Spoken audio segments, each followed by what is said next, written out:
What's going on, everybody? Frank from 5 AM Ramen here, and I am in Fukuoka City, Fukuoka. Make no mistake, this is tonkotsu ramen territory, pork bone ramen territory. However, the ramen shop I'm visiting right now is not pork bone ramen, but they have managed to become a very important part of the Fukuoka ramen scene. Locals love this place, and they've earned a lot of respect by very carefully paying attention to what's going in to their ramen, carefully handpicking the ingredients. And the name of the ramen shop is Hanamokoshi. Since I'm all the way here and away from Tokyo, I'm gonna ask them if I can grab two different bowls, one that's lighter and one that's heavier. Let's see how that pans out. And whether a ramen shop like this can basically be on equal footing with something you get in Tokyo. Again, this is not pork bone ramen, the local specialty. All right, let's do this.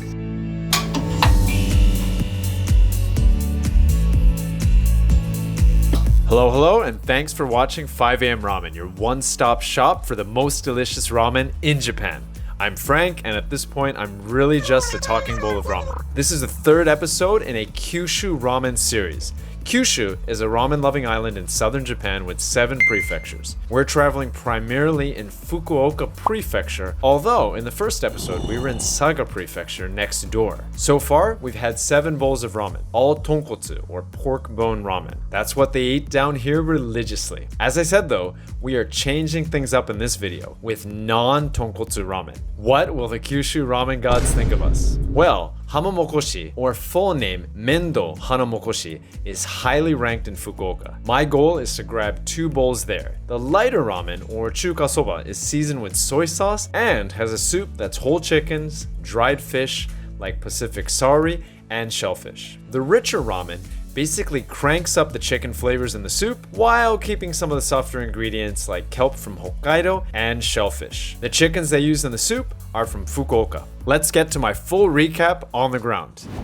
So, in the end, the master at Hanamokoshi allowed me to have 2 bowls back to back. And it was nice. They served each of them one at a time as opposed to getting them at the same time where one's gonna get cold. Extra special customer service. So the first bowl, the lighter chuka soba. This was soy sauce powered. The whole chickens that they use in the soup gives it a nice warm chicken flavor. But in the background, you've also got these fish flavors playfully coexisting with that chicken. In particular, they highlight that they put in the soup samma. The English translation for samma is Pacific sari. Anyways, that was in the background. Delicious collision of those two. And definitely on the lighter side. The soy sauce was also light, although it did have quite a strong sour flavor. Everything, of course, as well was quality. You had quality noodles, temomi noodles actually, or hand-pressed. Normally with hand-pressed noodles, they can be on the thicker side, but these were on the thinner side. Still, beautiful noodles, soaked up that light soup nicely. And for toppings, you had very modern chashu pork as well as chicken. Pork and chicken chashu. I could have sworn that one of the pork slices was seasoned with garlic, or maybe it was just my imagination for a second there. A quick word from our sponsor, me. I've handpicked 30 plus ramen shops in Fukuoka and Saga and have put them in a snazzy Fukuoka ramen guide. Many of the shops are not featured in this series either. If you're interested in purchasing the guide, check out the details below in the description and do use the promo code that you see on screen.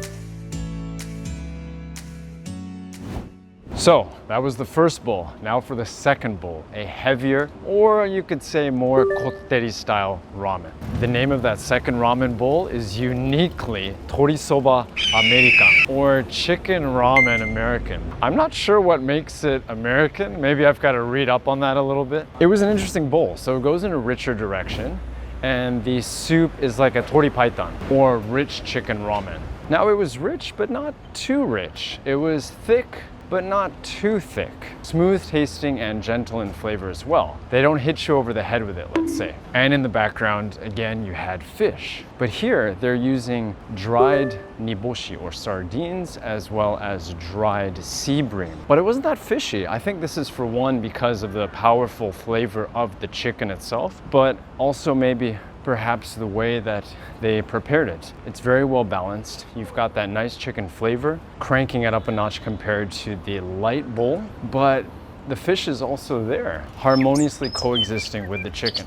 They do have a richer ramen on the menu, basically the same tori paitan style. I think on the menu they call it noko tori soba, just rich tori soba. So I imagine that would be even thicker, even richer. And a lot of people around me were ordering that. However, I do think they have a limited number of bowls of that per day. Understandably, it's a small shop. Now the toppings were quite interesting. You had what looked like a little coral reef there of kelp or kombu. And the chewiness of that kombu was a nice contrast to the noodles. Also, the flavor of the sea and this sort of refreshing quality that the kombu had also was a nice contrast with that rich soup. Just chicken chashu instead of pork chashu. And also, when you order, you have the choice of whether you want to get their more sour version or their spicy version. Most people get the sour version. And what this means is that in the very middle, there's a pickled radish. That is indeed on the sour side, but it goes well again with everything in the soup. Nice contrast there. I think when you order spicy, they have some sort of little paste that they put in the middle there. I'm sure that's good too. Great bowl overall. Between the two, it's hard to say which one I liked more. They're both very different, and I think a different ramen for a different mood or a different day. And that being said, there are other items on the menu. There's even a interesting kaidama, where I think it's about 200 yen, and basically they will give you noodles with raw egg in the middle. It's supposed to be delicious just as it is. You can also add this to the soup if you like. But when I bookmarked this place, I knew those were the two bowls I had to have. They're also highlighted on the menu with this little red swirl. Great bowls, great ramen shop. Glad I was able to have two in there as well. And it's one of those places where I could see myself going back again. Anyways, I hope you all enjoyed this quick ramen review video here in Fukuoka. Fukuoka again is tonkotsu ramen country. However, there are some places that push against that. And this is fantastic ramen. Fantastic ramen that you could easily sell in Tokyo too. High level stuff. Thanks again for tuning in, and hope to see you in the next ramen video. Until next time, Frank from 5AM Ramen signing out. The next video is in a brand new city, KYUSHU, Fukuoka's second largest. It's, in my humble opinion, highly underrated in terms of ramen and the overall vibe. We'll be doing a little bit of sightseeing in KYUSHU as well. Hope to see you in the next video.